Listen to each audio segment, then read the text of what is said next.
ওসব দেশে মানে আমেরিকাতে এই জন্ম জন্মান্তর ব্যাপারটা মানতে চায় না।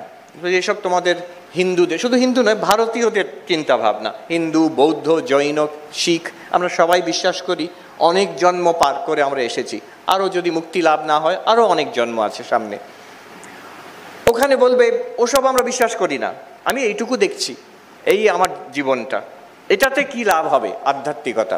তাই জন্য এই বেদান্তের কথা অন্যরকমভাবেও বলা হয়েছে, ওই জন্ম জন্মান্তর ওইসব না বলে বলা হচ্ছে আত্যন্তিক দুঃখ নিবৃত্তি পরমানন্দ প্রাপ্তিশ্চ, দুঃখ কষ্টের পারে কি করে যেতে পারি এবং আনন্দ লাভ, তৃপ্তি লাভ কি করে হতে পারে। এটা তো সবাই চায়, কে না চায় দুঃখর পারে যেতে, আমার দুঃখ কষ্ট না হোক, এটা কে না চায়, সবাই চাই আমরা।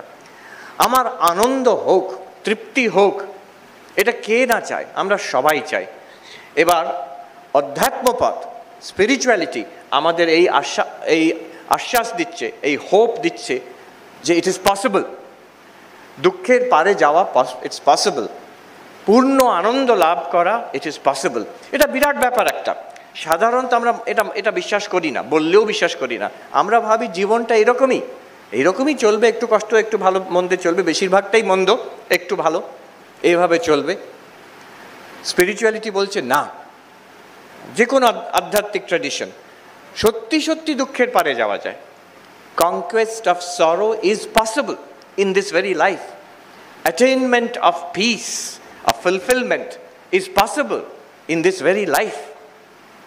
এটা অধ্যাত্ম জীবনের promise, this is the promise of spirituality. তমেব বিদিত্বা অতি মৃত্যুমেতি নান্যঃ পন্থা বিদ্যতে অয়নায়। একটা সত্তা আছে যাকে জানতে পারলে, যাকে প্রাপ্ত হলে, হ্যাঁ, এই মৃত্যুর পারে, দুঃখের পারে যাওয়া যায়, আর অন্য কোনো পথে হবে না, এই কথা বলছে। This is promise of spiritual life. ভগবান বুদ্ধ তিনি তো বলেছেন যে আমরা ছোটবেলা থেকে মুখস্থ করে এসেছি 4টে আর্য সত্য। প্রথম আর্য সত্য কি? দুঃখ আছে।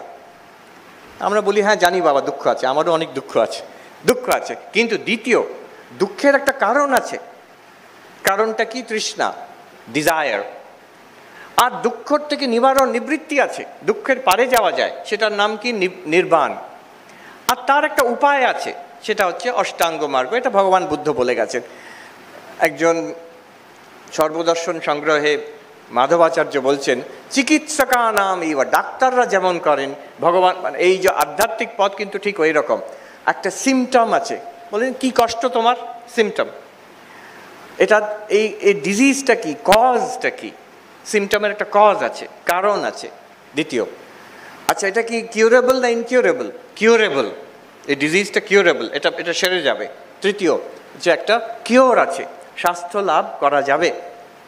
আর ট্রিটমেন্ট কি? Treatment fourth truth. দেখুন এই 4টে।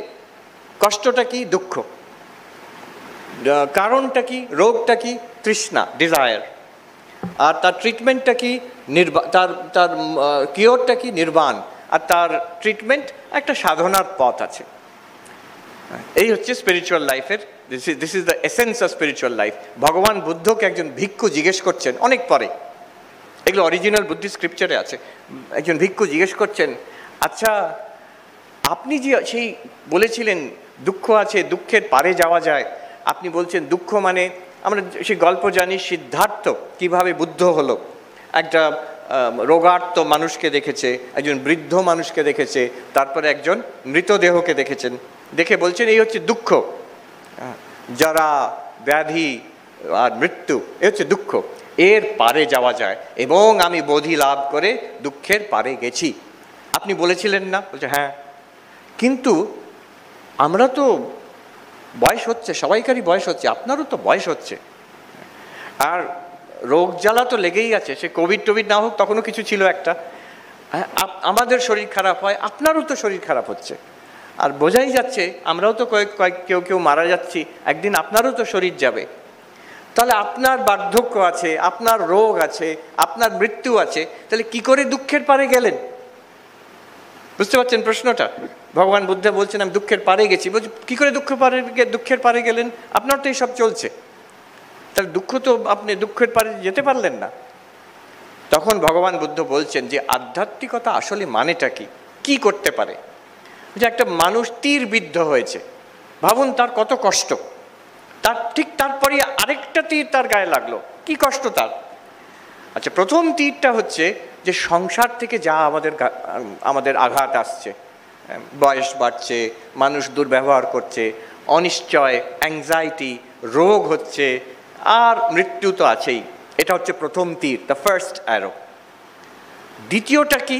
দ্বিতীয়টা হচ্ছে এর ভেতর থেকে আমাদের যা রিয়াকশন হচ্ছে, আমার মনের মধ্যে যা রিয়াকশন হচ্ছে, এটা দ্বিতীয় অ্যারো, দ্বিতীয় তীর। ভগবান বুদ্ধ বলছেন মানুষ আসলে কষ্ট পায় ওই দ্বিতীয়টাতে। এটা ঠিক কথা, একই রোগ দুজন পেশেন্ট দুরকম রিয়াকশন হয়, ডাক্তারবাবু ভালো করে জানেন, সব ডাক্তাররা জানেন। একজন ভেঙে পড়ে, একজন ওটাকে মানিয়ে নেয়। তার মানে আসল কষ্টটা কিন্তু রোগের থেকে নয়, আসল কষ্টটা মনের মধ্যে। ভগবান বুদ্ধ বলছেন এই যে মনের মধ্যে যে কষ্ট, এইটাকে আমি যা শেখাচ্ছি আধ্যাত্মিকতা এটা সরিয়ে দিতে পারে। প্রথম যে বয়স হচ্ছে, দুঃখ কষ্ট আছে, রোগ হচ্ছে, এগুলোকে আধ্যাত্মিকতা সরাতে পারেন না। যে কোনো সাধক, সে অবতার পুরুষ হোক, কৃষ্ণ, রাম, বুদ্ধ, রামকৃষ্ণ, যেই হোক, যিশু, তাদের সবাইকার শরীর গেছে একদিন, রোগ হয়েছে, ঠাকুরের ক্যান্সারও হয়েছে। আধ্যাত্মিকতা যদি ওটাকে সারিয়ে দিতে পারতো তাহলে এটা তা হতো না তো। First arrow cannot be handled by spirituality, এটা হবেই হবে, এটা সংসারের ধর্ম। কৃষ্ণ অর্জুনকে প্রথমেই বলে দিচ্ছেন তান তিতিক্ষস্ব ভারত, যা আসবে সংসারে এটা কি করব, এই গরম হচ্ছে, শীত করছে, কোভিড হয়েছে, এটা কি করব? শ্রীকৃষ্ণের আনসার কিছুই করার নেই, সহ্য করো, তান তিতিক্ষস্ব ভারত। কিন্তু কি করে সহ্য করব, তাকে হাউ ক্যান আই ওভারকাম ইট, তা সেই শিক্ষাটা হচ্ছে সম্পূর্ণ ভগবদ্গীতা, সম্পূর্ণ বুদ্ধের বাণী, সব কিছু, ঠাকুরের কথাও সেটা। একটা এমন জিনিস পাবো যে পরিপ্রেক্ষিতে, যে পার্সপেক্টিভ থেকে দুঃখটার কিছুই মনে হবে না। আমার চিরকাল একটা এমন তৃপ্তি থাকবে, মা বলছেন যেন হৃদয়তে আনন্দের ঘট বসিয়ে দিয়ে গেছে। দুঃখ কি জানি নে বাবা, I don't know what is সরো। কে বলছেন? শ্রী শ্রী মা, যার সারা জীবনটাই একটা সংগ্রামের মধ্যে দিয়ে গেছে।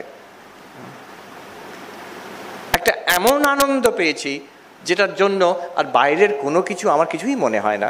একটি কথা আমি বললাম এই অদ্বৈত আশ্রমে, আজকাল সব ভাইরাল হয়ে যায় বলছেন, অনেকে বলছে মহারাজ ওই কথাটা আপনি বলেছেন, এটা আমাদের কাছে হোয়াটসঅ্যাপে এসেছে। হ্যাঁ, সেই কথাটা আমাকে একজন সাধু বললেন যে পূজনীয় স্বামী মুমুক্ষানন্দজি মহারাজের শরীর যাওয়ার কিছুদিন আগে উনি হুইল চেয়ার করে যাচ্ছেন, ওই বেলুড় মঠে নিয়ে যাওয়া হচ্ছে।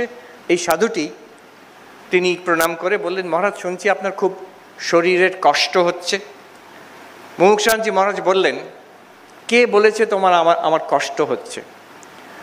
ভগবান কখনো ভক্তকে কষ্ট দেন না। যে মনে করে ভগবান আমাকে কষ্ট দিচ্ছেন সে ভগবত প্রেমী নয়, ভগবত দ্বেষী। ভগবান ভক্তকে কষ্ট দেন না। শরীরের কষ্ট আছে, ইজ নট ডিনাইং ইট, শরীরের কষ্ট আছে, সে তো থাকবেই, তাতে আমার কোনো কষ্ট নেই। আরও বলেছিলেন, আমার ওইটুকু কষ্ট যে শরীরের কষ্টের জন্য ঠাকুরকে ডাকতে পারছি না ভালোভাবে, ওইটুকু আমার একটু কষ্ট হয় মনে। এই শরীরের জন্য আমার কোনো চিন্তা নেই। কি উনি পেয়েছেন যাতে তাঁর আর ঠাকুরের মধ্যে এই যে আনন্দটা, সেটা এতটাই যে শরীরের এত কষ্ট, কিছুদিন পরে মারা যাবেন। আমাকে কালকে বেলুড় মঠে ডাক্তার বলল যে আশ্চর্য ঘটনা, ওনার যখন শরীর গেল, যে ব্রহ্মচারী মহারাজ তাকে দেখাশোনা করছেন তাকে বললেন, তুমি যাও একটু খেয়ে এসো, খেয়ে এসে তুমি দেখবে আমার শ্বাস প্রশ্বাস চলছে কি না। যদি শ্বাস প্রশ্বাস না চলে ওই ডাক্তারকে ডাকবে, ও এসে আর ডিক্লারেশন অফ ডেথ দিয়ে দেবে। আর আজকে সময় নেই, দাহটা হবে না, কালকে হবে। তো এত শান্তভাবে, সে ছেলেটি বুঝেনি, সে ভাবছে তো বলছে ঠিক তাই, সব প্রত্যেকটা পরপর তাই হয়ে গেল। যাই হোক, এই একটা এমন জিনিস পাওয়া যাবে যেটাকে পেলে আমার দুঃখ কষ্ট কিছুই মনে হবে না। আমিও মুমুক্ষানন্দজি মহারাজের মতন বলতে পারবো এই শরীরের কষ্ট তেমন কিছু নয়।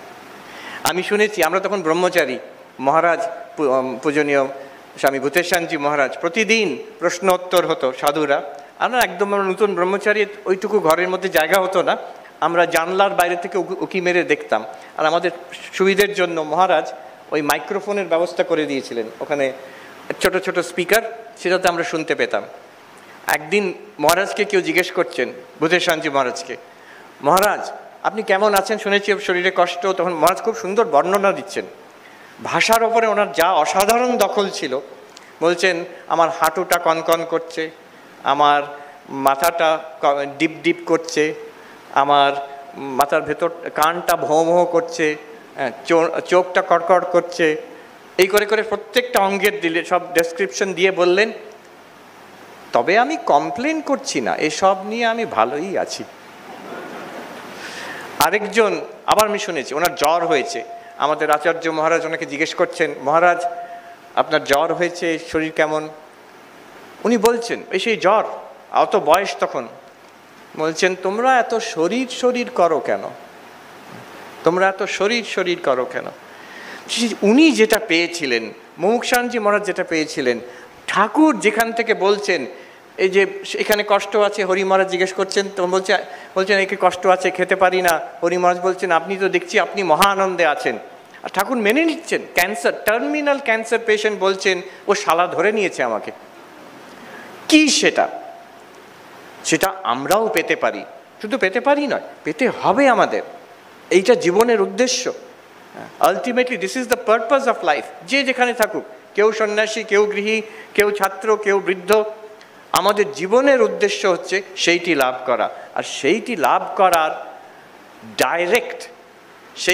করার direct method, most powerful method Thakur বলে দিচ্ছেন এখানে। নিজেকে চিনতে পারলে ভগবানকে চিনতে পারে।